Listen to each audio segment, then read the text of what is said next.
So how did the Jordan Love contract come together? Why did it take so long? Dianna Russini from The Athletic joins us on today's show to answer these questions and a lot more.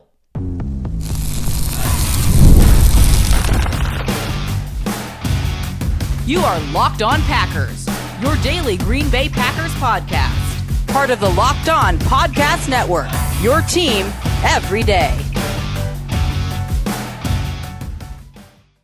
You are Locked On Packers, part of the Locked On Podcast Network, your team every day. I'm Peter Bukowski, and I cover the Packers for The Leap, a newsletter I would love for you to subscribe to. Follow me on Twitter, Peter_Bukowski. Follow the podcast on Twitter, Locked On Packers. Like us on Facebook. Subscribe to the podcast, iTunes, Spotify, Google Podcasts, wherever you find podcasts.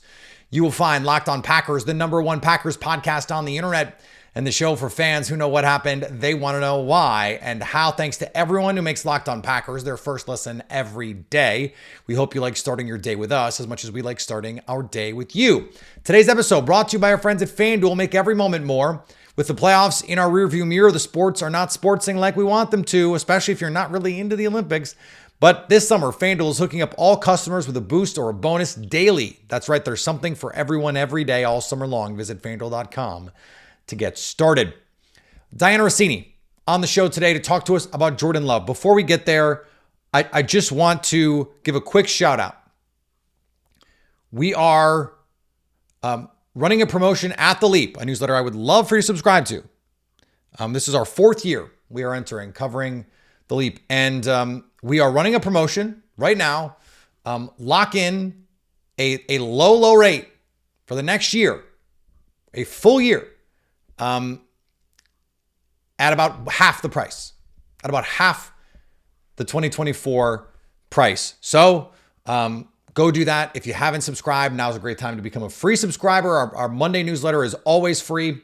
Go subscribe on Monday, and I suspect you will find enough new and different analysis in there that you will go, well, I should probably just do the whole thing. We would love for you to do that now. And if you're going to do it now, you're going to get a steal of a deal. It is half what is the normal Substack price. You look around on Substack, it's $60, $70 a month, or a month. That'd be crazy. Right now, you can go subscribe to The Leap annually, this week only, for $36. $36, I believe, is the price for obvious reasons. So go do that right now. I mean, come on, $3 a month. You can't even get a latte for $3. So go subscribe right now, the full year, and you lock in that price for a year. All right, Dianna Russini from The Athletic, plugged in. She is familiar with the Packers, their coaches. She is plugged in around the league. I had to ask about Aaron Rodgers because she is extremely well-sourced in New York at Jets practice regularly because she's in New Jersey. And so really excited to talk to her. Let's do it. Joining me now from The Athletic, new podcast host, Dianna Russini. The Scoop is the podcast. I've been listening, Dianna. I'm really having a lot of fun with it. It seems like you guys are having a lot of fun with it. But before we get into like the fun Jordan Love stuff, what made you want to slum it with podcast hosts like me? Slum it? No way. This is the best. Look, the joke is that everyone has a podcast, right? So I actually approached it worried that this was going to be hard to get some traction because there's so many great podcasts out there. But my thought is I come from the TV world, and if you see most sets, they're the same. It's like the analyst, that's usually a former player, and the reporter/insider. And there's no podcast right now in the football space that is set up the same way. So I thought, why don't we do this? So Chase Daniel, my co-host, 14-year veteran quarterback, is the analyst and fantastic and opinionated and not afraid. I can tell you that. And with my information, we mix it together and just have a conversation. And that's really been probably the best part of this experience has been, this is the most authentic version, I think, of both Chase and I, because our podcast sounds a lot like our FaceTimes. Like it's the same thing. We don't really hold back, which is also dangerous, right? Because you feel like you're in this safe space. It's just a podcast, but guess what? A lot of people are listening. So I do forget that. So make sure you go check out Scoop City and maybe you'll catch a couple unhinged takes or pieces of information that I'm not tweeting about. Cause that's another thing too. I don't tweet everything I know, but I've been talking about everything I know. So that's probably why it's a good idea. If you want some intel, come check us out. It's a great contrast because Chase is so deep in the football side, and then you'll just like drop a little nugget on him, and he'll go, "Wait, what?" And so He like freaks there's out. yeah He is like, wait, why? Why? And he gets so mad because obviously my job is to just be the messenger and give him the info, but he wants every layer as to how we got here. And it's hard to get that kind of intel. yeah But his natural curiosity is without a doubt the reason we're having success. yeah. It's a very fun dynamic. I hope people go check it out. Let's talk about another quarterback who Packers fans hopes spends 14 years, not just in the NFL, but hopefully in Green Bay. Took a little, I would say a little step in that direction, Dianna, on Friday when he signs that 4-year, $220 million extension. You and I were talking offline about the progress that was or wasn't being made. And so it seemed like it was something we're waiting. And all of a sudden it's just done. Obviously behind the scenes, that's not what happened. What can you tell us about how this all came together? Yeah. So let's just go back 2 years ago. I'll start there. We're not going to go through every day, but just in terms of All that'd right. be insane. Jordan Love, drafted. Although there 2020, are let's go. correct. Although I do think there are Packer fans that care enough and would like could do it. they would like the daily routine of Jordan Love and his agents and the front office of Green Bay to find out how this all truly came together. But you look at we'll call it the setup, the situation, the contract that they gave him. And I remember talking to people around the league outside of Green Bay about, well, what do you make of this contract that Green Bay is giving Jordan and Jordan agreeing to this? And there were people who felt that it reeked of insecurity from both sides. Yeah. Jordan obviously doesn't, want some security. Green Bay is still not sure. And then of course he goes out this last year, at least towards the second half of the season, has an MVP caliber type performance out there, right? And everyone is smiling behind the scenes like, okay, we did it again. So fast forward now to the last few weeks. And look, I always want to preface this because it's just explained to me this way. And I'm just going to repeat what I'm told by people that do these deals, which is this stuff takes a long time. Mm-hmm. They do not operate the way we all do in terms of how fast we all are on our phones with text messages and just getting our stuff done. It's almost like they're still in the 80s. The way they send these contract offers back and forth and the red pens and who's reading what and what language and articles of the wording. It's apparently it's a heavier lift than you'd expect. And it just takes a lot of eyes and people on it. So that's my excuse for why it came, late July here. That's what I'm going to share as the excuse. But I know in terms of in the trenches, this was all about the structure. This wasn't about APY. They knew they wanted to make him, the highest paid quarterback in the NFL. And they were able to come up with an agreement where I know both sides really feel like they won. In fact, on the outside, I would argue Green Bay won this slightly more based on how this contract, at least the details of it all, have all come together. Yeah, and I came away, the more I looked at it, the more I came to the conclusion that this is a very team-friendly deal for Green Bay. Jordan Love does not even count over $40 million on the cap for the next 3 seasons, including this one. So $55 million APY, yes, but a lot of that is because you're doing the math average. Like there's this total amount, and you break it down by year, but he gets $75 million up front. That'd be a nice chunk of change for anybody. And it seems like, from my standpoint, like I can see the push-pull. Okay, the shorter year, 1 extra year less, which is what Athletes First wants to be doing. Tua got the 4-year extension, but you don't get the 56, the 57, the $58 million annual salary, and it's less money fully guaranteed at signing. And you're just sort of like, okay, I can see how this all came together. This makes sense to me. Yeah, it's exactly how it came together and how it was laid out. And that's the way Green Bay's viewed it. And I know even Jordan Love's camp was willing to give on some stuff to have that short-term deal. And you're right, like the $75 million signing bonus, you see that number, I think, especially as a fan, and you go, oh my gosh, I mean, how is this going to hurt our roster? How, do we have the money for this? It's a good win for Jordan Love, and it's not going to hurt the front office ability to Right. continue to add pieces and pay the players to keep their core. And then let's just throw the other layer to this, which is, look, the biggest cap hit comes later. So they're going to be renegotiating anyway. Yeah. And let's not forget that the salary cap is going to go up, Mhm. right? So you have all these things moving in the right direction, which I don't think everyone feels like a winner in these. Both sides are always going to have to give a little bit, but this never felt contentious at all, ever. I never got tone from both sides like, whereas like I'm dealing with Dallas right now and having conversations with people with Dax Camp and CeeDee Lamb and Micah Parsons and even Mike McCarthy's group. Like, no one's happy there. Or, you know what I mean? Like they don't understand the business philosophy of Jerry Jones, whereas Green Bay, they very much stick and know who they are and don't really change. And here we are seeing it again, where they're able to lock up a quarterback, and this time a quarterback that isn't going to cost them that much money. This deal is definitely a win for the Packers front office. All right, we're going to get back to Dianna in just a second here on Locked On Packers. Today's episode brought to you by our friends at FanDuel. I love sports. I love them so much. I never want them to stop. And right now, they're pretty stopped. We got the Olympics going. We got baseball going, but that's really it. WNBA is on a break. Football doesn't start. Thursday, we actually get a football game, but it's still kind of fake football.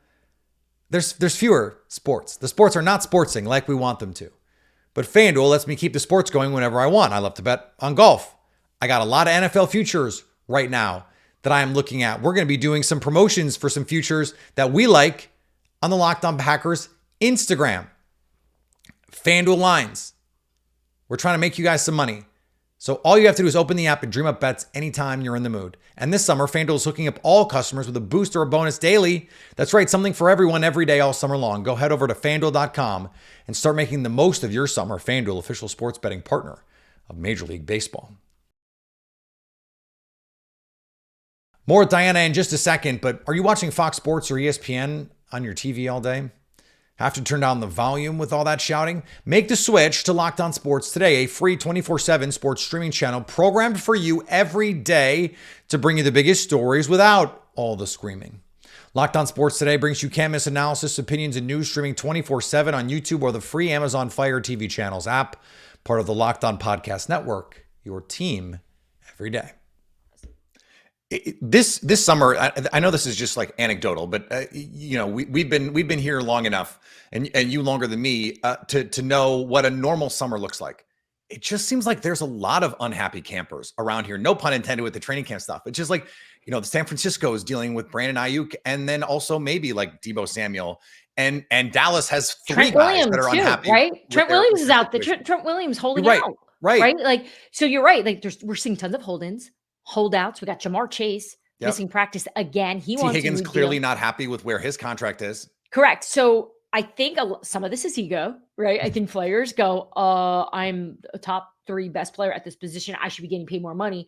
And some organizations are just not willing to give. And they've earned that over the years. Because if you see historically, some teams that are sticking with how they do it wind up winning in the end. It's just hard to see in the moment when you're like, just pay the guy. Well, there's a reason why they do business the way they do. So yeah, it definitely feels like a lot of contract talk this summer, more than even quarterback competitions, which usually dominates the storylines. Right. But certainly there are a lot of those conversations happening right now, and we're going to continue to see. I kind of find it entertaining of when players are coming up with reasons not to practice, so they don't get fined, but they don't have to be out there. Like TJ Hawkinson last year, he had an ear infection for like a month. Like, my kids get ear infections all the time. You take some medicine and you're fine in 2 days. But we all know a couple years ago in Green Bay, Zadarius Smith had his wisdom teeth out the day before camp was supposed to open, even though like you could have had the wisdom teeth out anytime. Like, it was not an emergency, but that was the decision that was made. We've all had our wisdom teeth pulled out. you're back and running that day, Yeah. right? Like it hurts a little bit. It's numb, right? But you're fine. I remember when I had that actually done. I was on the air that night. I was in Connecticut at the time, working at NBC Connecticut, covering the UConn women. So yeah, in other words, I do find this so entertaining, but I also understand it.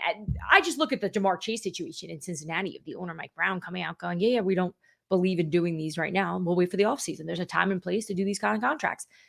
And then Jamar Chase and his camp are going, well, just don't go out there and play, and we'll see how this will come together. So I don't know how this plays out. Like, are the Bengals going to be forced to get this deal done if Jamar just doesn't play? Or is it going to be a battle of wills that we get up to September? How far? Who's going to break? Correct. Who is going to break? And we saw it last year. Remember with Saquon Barkley.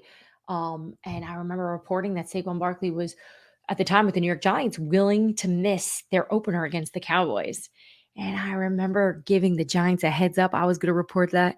And they went bonkers, because it was finally the first real threat of, oh my goodness, we're going to miss our most productive offensive player, our only star on our team. And the deal, and then, well, they were able to sort it all out by, I think, that Friday. So we'll see how this works. But I'm with you. It feels just like there's just a lot of clashing right now in terms of money for a lot of these guys. There's because there's been all of these big quarterback contracts handed out this offseason. There's also been a lot of talk about who deserves to get paid and how much. And I know that if there's one thing people in the league love to do, it is point and laugh at other teams. And so as you've been talking to people, we have the Trevor Lawrence contract, now the Tua contract, the Jared Goff contract, and now the Jordan Love contract. How have the reactions to those deals been different based on the conversations you've been having? That you can obviously, I'm sure there's plenty of stuff you cannot share with us on air about that. No, I'll kind of share the variety I get, right? So I think the good news for Packers fans listening is the Jordan Love reaction was always really consistent. I didn't have a lot of head coaches and GMs, even some scouts that I just picked their brains up, in regards to just how do you see this, personnel people of just, do you think Jordan Love is worth being the highest paid player in the NFL, the quarterback position? And it's most agree. Yeah.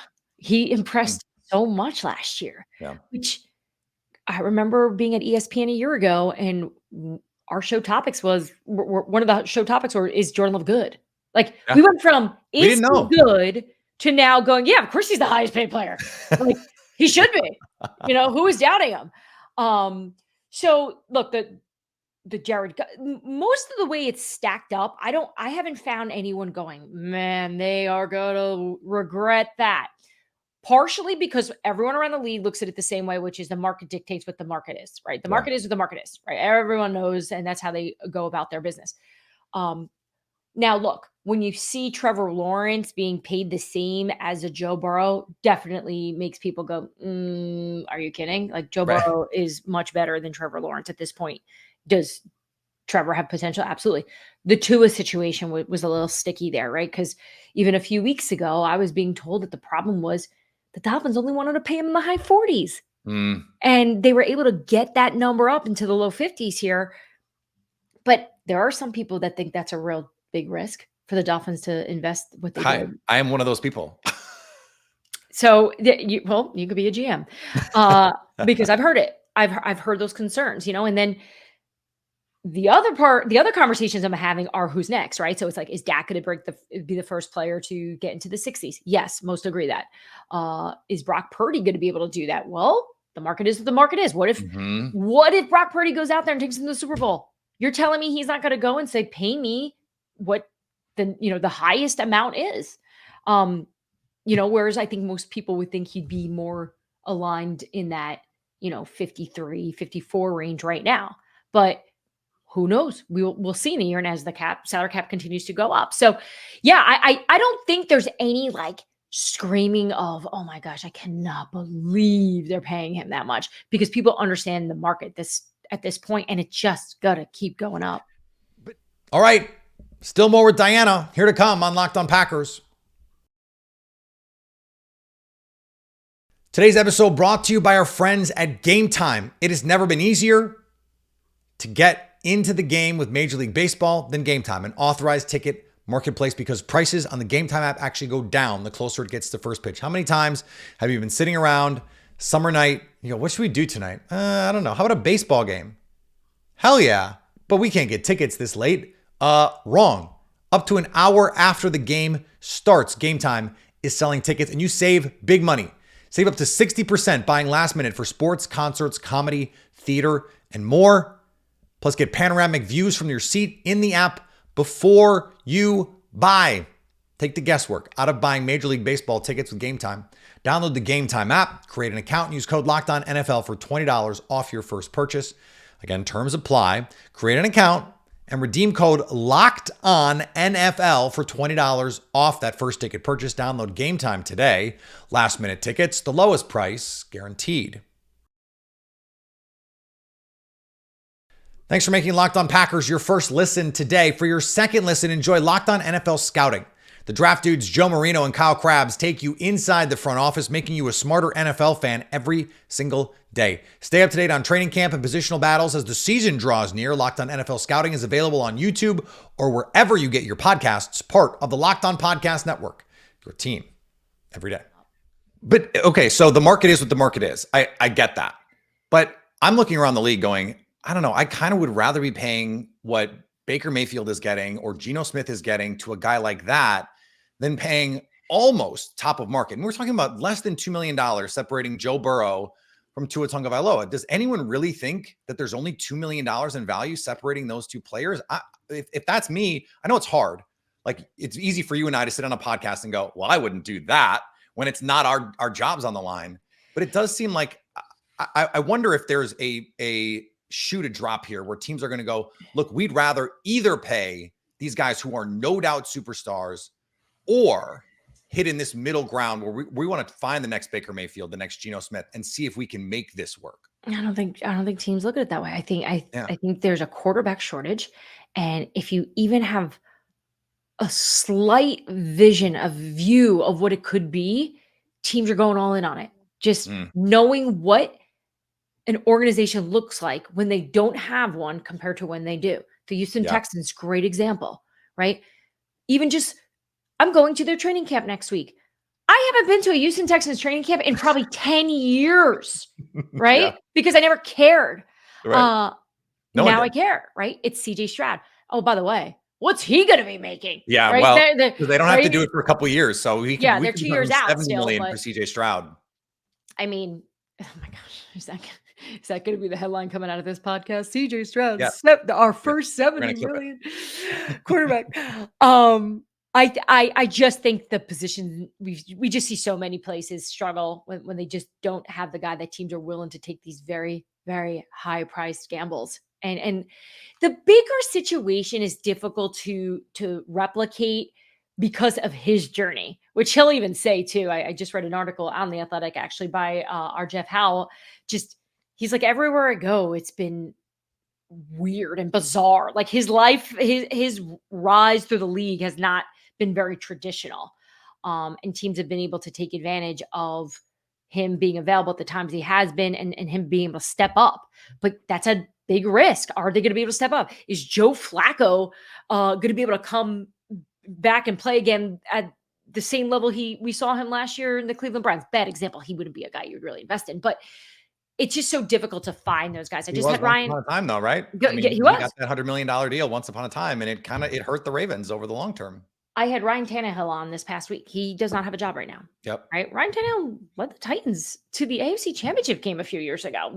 It's not like it's that far behind him. He can still play. He's one of the toughest quarterbacks in football. Everyone will tell you that's been around him, that's been his teammate. But he knows that teams are going to be desperate at some point here when their starter goes down. Like he was as chill as it comes because he knows he's going to get a call. Yeah. Because there just aren't a lot of good quarterbacks that can step in there and run an offense right now. That was such good synergy for us because that interview dropped the same day that I advocated on this show for the Packers to sign Ryan Tannehill. I was like, we didn't even plan that, and it worked out so well. So go if you don't agree with me, go listen to the interview, and I think maybe when you're done, you will. Dianna, I can't have you on the show and not ask you about a certain quarterback who used to play in Green Bay, who is now practicing in your state, in your backyard, Aaron Rodgers. How are the vibes different there this year compared to last year? Okay, so last year was incredible. I mean, I was at those practices blown away by what he was doing on the field in terms of his ability, his hybrid role of quarterback slash coach. Everyone just loves him. And the fan base was going crazy. Everything was pointing in a direction of Super Bowl. Robert Saleh came out in the press conference and said that's the goal. Remember? It was like, all right, slow down. But Yeah. I understand why Saleh said it, because you certainly felt a little drunk on them when you're around them, just because it'd been so long since the Jets had seen a quarterback as efficient in practice as we saw Aaron Rodgers. Sure. So now I feel like this team has swung into a different era where they're really trying to stay off the radar. Saleh's pulled back on these statements. And look, it's still early. Let's get through training camp before I say that he's completely stopped doing that. But based on what Aaron has been doing, again, he's coming off this major injury and he looks awesome again. So look, if they can stay healthy, I think they have a shot to be great again, the way we viewed them last year. And I do think last year was so dysfunctional and such a disaster for this team that they are going to use that to help fuel them this year to kind of change the narrative of the New York Jets. These guys are so sick of being the joke. And look, if Aaron Rodgers can just stay healthy and be greatness for them, they really have a shot. So the vibes here, I would call them really good, but they're measured. They're still measured at this point. And I have noticed, we've seen some more shots being taken by the back page of the Post, and the whole, is he excused or is he not excused? And Aaron saying, well, you can't call an OTA a mandatory minicamp, except they did, of course. And so like that whole situation seems like there's a little bit of difference there, but maybe in a good way, where it's now we live in reality. Last year, it felt like everyone was sort of in cloud nine, and now it's like, no, this is real. This is life. And we got to deal with some of this stuff. It's like marriage, right? That first year, it's a big honeymoon stage, and everyone's so perfect. And you put the cap back on the toothpaste, and you never yell at each other, and you give each other kisses. They were nesting last year. They certainly were. Well, guess what? It's like they have 5 kids under 7 right now. Is the way they're managing their lives. It's like, this is real. Yeah.